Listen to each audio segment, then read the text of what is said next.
Quay đây.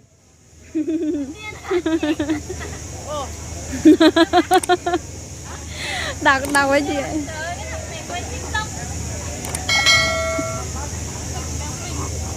Quay đâu mà, thôi làm gì rồi. Quay xem thôi mà có làm gì đâu. Quay để mai còn xem hôm nay làm gì đúng không? Đúng Kỷ rồi. niệm mà. Chẳng có cái gì cả. Lâu lâu mới có lần. Lâu lâu mới có một lần thôi. Chắc lần sau mình không đi nữa, không có nữa đâu.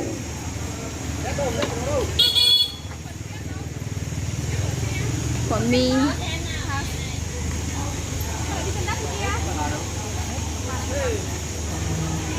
Đâu rồi, truyền thông không à, không cảm thấy.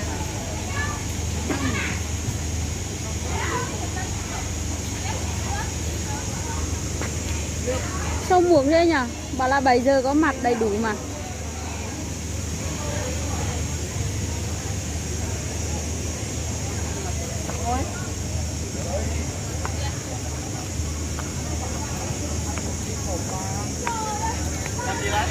Quay visa. Hello, xin chào anh. Hello, chào em. Nha. Ok, anh có người yêu chưa nhỉ? Anh đang tìm.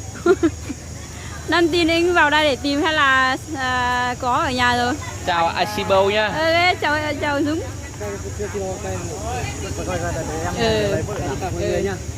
Chào em Tùng nhá. Ở đây vào đây làm gì đấy em? Em trông xe này. Cầu tình người yêu hay là Em trong xe đây.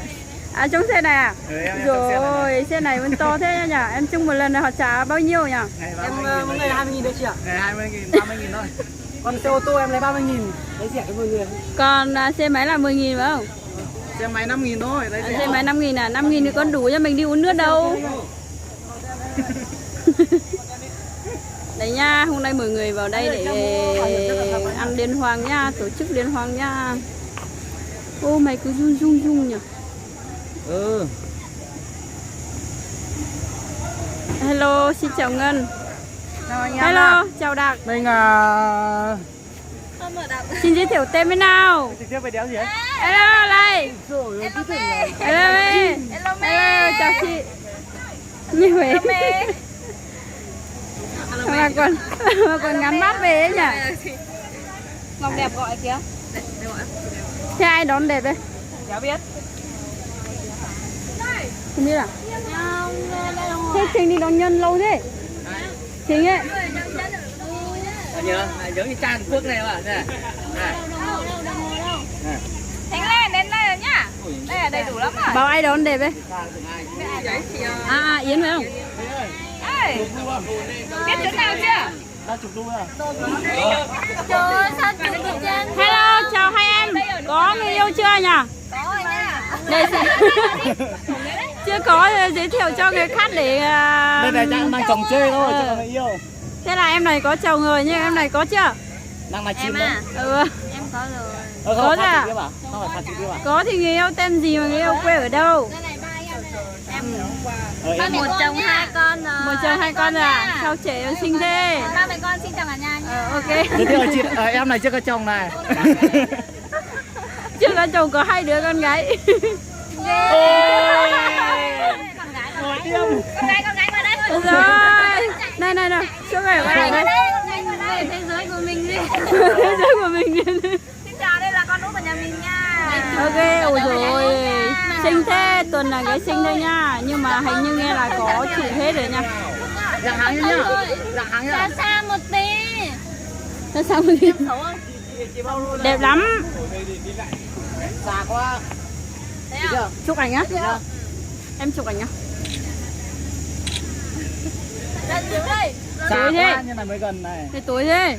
Hả? Mở cho nó sáng một tí. Thường thôi. Chị like. Thế của chị cũng thường đây.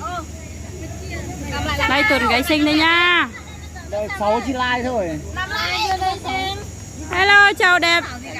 Ơi giời, ai cũng ngon phết à. Đây chụp lại nhá. Ngon phết nhờ. Chụp lại nhá. Chụp lại nhá. Cho mình kiểu nào? Sao tối thế? Em tự một cái bóng Chị sáng đến này trước. này. Đây. Đứng tối hết đây rồi. Đấy đúng là đang sáng. À chả trách. Hello, chào anh Năm. Đến nhà. Hôm nay mọi người đi ăn liên hoan nha. Bên này nha, bên này là của mình nha. Bên này là mọi người vào đây để ăn bên này nha. Rất là vui, hôm nay chị em mình rất là đông. Vui lắm. Đếm chưa hết đây. Đây, đang ở đây.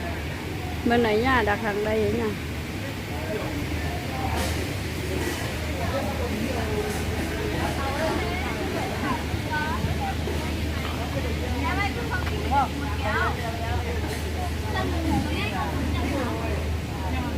C để đây.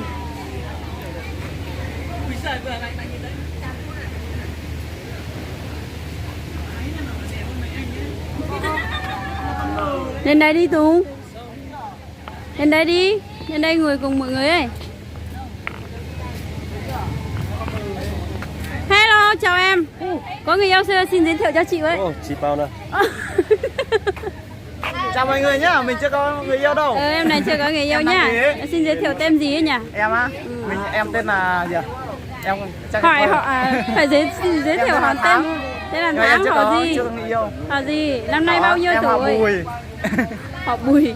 Năm nay bao nhiêu tuổi? Em á? Em chắc là mặt 2000 người ta tin đó. Nhưng mà em cứ nói luôn đi, sao lại hỏi chị? Sao mẹ? Quay con mẹ hay dùng cháu mẹ. Chị lại. Đó, cười múa nào. Ô.